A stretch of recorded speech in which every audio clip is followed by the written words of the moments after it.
தாவேகா முதல்ல கொள்கையை விளக்குங்கன்னு சொல்றோம். உன் கொள்கை என்னன்னு கேட்டா, கொள்கைன்னா என்னன்னு அவன் கேட்கறான். கொள்கை என்னன்னு கேட்டா மதச்சார்பின்மைன்னு சொல்றாங்க, சாதி ஒழிப்புன்றாங்க, அம்பேத்கர்ன்றாங்க. அம்பேத்கர் கொள்கை தலைவர் வச்சிருக்கீங்களா? கவின் ஆணவ படுகொலைக்கு ஏன் ஒரு வாய் தூரந்து கூட உங்களுடைய தலைவர் விஜய் பேசலன்னு கேட்டா பதிலே இல்லை.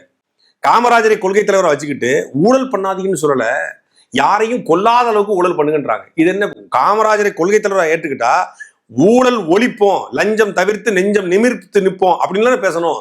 ஊழல் பண்ணாதீங்கன்னு சொல்லல, யாரையும் கொல்லாம ஊழல் பண்ணுங்க அப்படின்னு சொல்லி கட்சியினுடைய தேர்தல் மேலாண்மை பொறுப்பாளர் ஆதவர்ஜுனா சொல்றாரு. அப்ப அந்த இடத்துல காமராஜருடைய கொள்கையும் அடிபட்டு போகுது. இன்னொரு பக்கம் பார்த்தா இலவசம் என்பது மக்களுடைய உரிமைன்றாங்க. இங்க திமுகவுக்கும் தாவேகாவுக்கும் என்ன மாற்று இருக்கு? திமுக மக்களை, திராவிட கட்சிகள், குறிப்பா திமுகன்னு சொல்ல முடியும், திராவிட கட்சிகள் இலவசம் கொடுத்து மக்களை அடிமையாக்கிடுச்சு. இலவசம் என்பது என் தேசத்தை நாசமாக்கிய ஒரே சொல் இலவசம் என்று நாமக்கல் கவிஞர் ராமலிங்கம் பிள்ளை பாடுறாரு. இந்த மக்களை ஒரு பெரிய தேசிய இனத்தை கையேந்த வச்சுட்டீங்க. ஒரு மிக்சி, கிரைண்டர், டிவி, ஆடு மாடு, லேப்டாப் கூட வாங்க முடியாத நிலைமைக்கு தான் ஒரு தமிழன் இருக்கிறானா. ஒரு குடும்ப தலைவனா என் மகனுக்கு லேப்டாப்பை, என் வீட்டுக்கு கிரைண்டரை, என் வீட்டுக்கு மிக்சியை, டிவியை வாங்கி கொடுக்க வேண்டியது என்னுடைய கடமை.